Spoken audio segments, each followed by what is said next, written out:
وآخر دعواهم أن الحمد لله رب العالمين۔ معاشرے کی بے روی، معاشرے کے عقائد کا ٹیڑھ پن، یہ 4 آیتیں دور کر سکتی ہیں، اور میری گزارش ہے کہ یہ 4 آیتیں آج گھر جا کے ترجمے کے ساتھ ضرور پڑھیے گا۔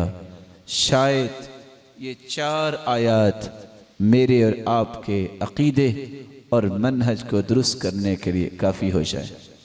سورۃ الانعام آیت کا نمبر ہے 50۔ اللہ ذوالجلال فرماتے ہیں قل لا أقول لكم عندي خزائن الله ولا أعلم الغيب ولا أقول لكم إني ملك إن أتبع إلا ما يوحى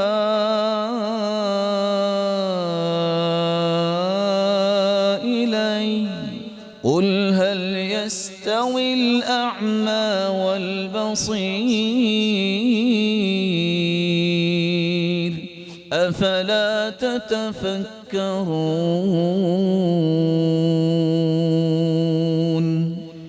میرے محبوب فرما دیجئے، میں تمہیں یہ نہیں کہتا کہ اللہ کے خزانے میرے پاس ہیں، میں تمہیں یہ نہیں کہتا کہ اللہ کے خزانے میرے پاس ہیں، اللہ کے خزانے اللہ کے پاس ہیں، اور میں تمہیں یہ بھی نہیں کہتا کہ میں غیب جانتا ہوں۔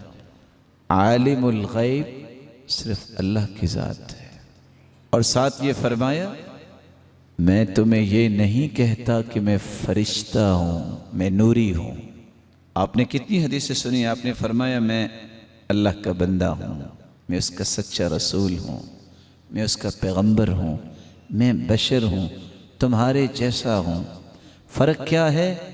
آدم سے لے کے قیامت تک آنے والی انسانیت ایک طرف، محمد مصطفیٰ ایک طرف۔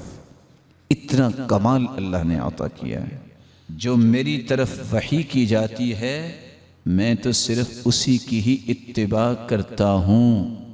اور یاد رکھنا، جس طرح نابینا اور بینا برابر نہیں ہو سکتے، اس طرح صاحب علم اور جاہل برابر نہیں ہو سکتے۔ یہ علم دیا اللہ نے کہ اللہ کے پیارے پیغمبر کو عالم الغیب نہ کہو، ان کو یہ نہ کہو یہ نوری ہیں، فرشتہ ہیں۔ وہ خود کہہ رہے ہیں اللہ کے خزانے اللہ کے پاس ہیں، اللہ کے رسول تو تقسیم کرنے والے۔ دوسری آیت سورۃ الاعراف کی 188 آیت کا نمبر ہے۔ اللہ ذوالجلال فرماتے ہیں قل لا أملك لنفسي نفعا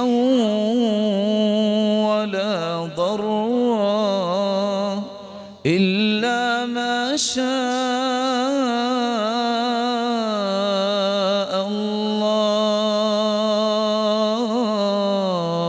الله ولو كنت أعلم الغيب لاستكثرت من الخير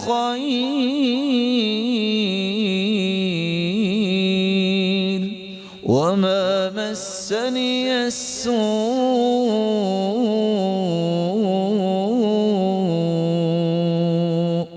إن أنا إلا نذير وبشير لقوم يؤمنون۔ میرے محبوب فرما دیجیے، لوگو میں تو اپنی جان کے بھی نفع نقصان کا مالک نہیں ہوں۔ نفع مجھے وہی ملے گا جو میرا رب چاہے گا، نقصان وہ ہوگا جو میرے رب نے لکھا ہوا ہے۔ اگر میں غیب جانتا ہوتا، دنیا جہان کی ساری خیر میں اپنے گھر میں جمع کر لیتا، مجھے کوئی تکلیف نہ پہنچتی۔ میں تو ڈرانے والا ہوں، میں تو خوشخبری سنانے والا ہوں۔ کس کو؟ میری خوشخبریاں اور میری بات سے اپنی زندگی کے زاویے وہ درست کرتے ہیں جن کا ایمان ہوتا ہے۔ یہ ایمان والوں کے لیے پیغام ہے کہ اصل بگڑی بنانے والا ہے تو کون ہے؟ اللہ کی ذات۔ مخلوق میں سے اللہ تعالیٰ نے اگر کسی کو چنا ہے، پوری کائنات سے اعلیٰ اور افضل اور ارفع اور اسما بنایا ہے، تو وہ ہے محمد الرسول اللہ صلی اللہ علیہ وسلم۔ لیکن مشکل کشائی کون کرتا ہے؟ وہ اللہ ہی کرتا ہے۔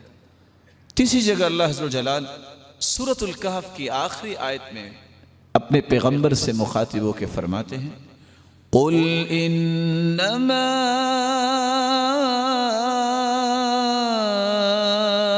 أَنَا بَشَرٌ مِثْلُكُمْ يُوحَى إِلَيَّ أَنَّمَا إِلَٰهُكُمْ إِلَٰهٌ واحد فمن كان يرجو لقاء ربه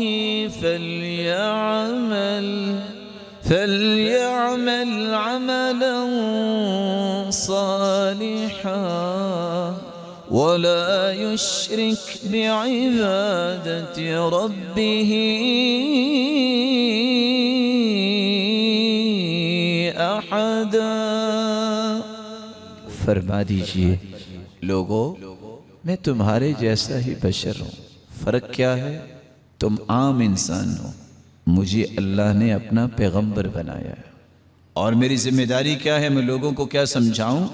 الہ جو ہے عبادت کے لائق اگر کوئی ذات ہے تو وہ صرف اللہ کی ذات۔ اس لیے جو اللہ تعالیٰ کو اس حالت میں ملنا چاہتا ہے کہ اس کا رب اس سے راضی ہو جائے، اسے چاہیے کہ شرک نہ کرے۔ چوتھی جگہ اللہ عز و جلال سورۃ النمل میں آیت کا نمبر ہے 65 اور 66، اللہ تعالیٰ نے ایک مرتبہ پھر اپنے پیغمبر سے مخاطب ہو کے فرمایا ہے، قُلْ لَا يَعْلَمُ مَنْ فِي السَّمَاوَاتِ وَالْأَرْضِ الْغَيْبَ إِلَّا اللَّهُ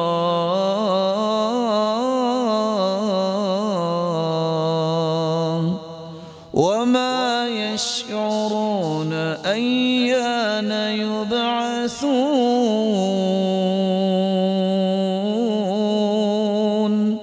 بل ادارك علمهم في الآخرة بل هم في شك منها بل هم منها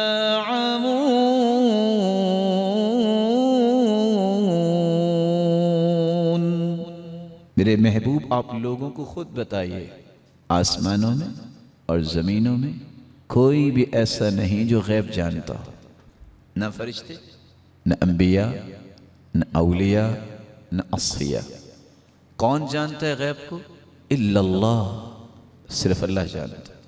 کسی کو تو یہ بھی پتہ نہیں ہے کہ قیامت کب آئے گی، کب اٹھائے جائیں گے۔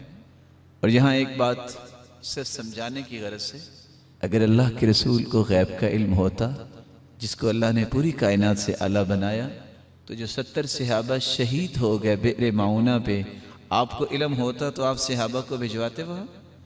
کوئی اپنے جگر گوشوں اور اپنے رائٹ لیفٹ جانے نشاور کرنے والوں کو بھی خود کہتا ہے کہ جاؤ جا کے شہید ہو جاؤ، اور ان کے ساتھ دھوکہ کیا گیا۔ اگر اللہ کے رسول صلی اللہ علیہ وسلم کو غیب کا علم ہوتا تو لوگوں نے سیدہ عائشہ پہ تہمت لگائی، تو اللہ کے رسول پھر اپنی زوجہ محترمہ سے کہتے، عائشہ اللہ ہی جانتا ہے، اگر تم سے کوئی غلطی ہوئی ہے تو اللہ سے توبہ کر لو، اللہ معاف کر دے گا، اگر نہیں ہوئی تو اللہ تیری برات نازل کر دے گا۔ اگر غیب کا علم ہو تو کوئی اپنی بیوی سے ایسا کہتا ہے؟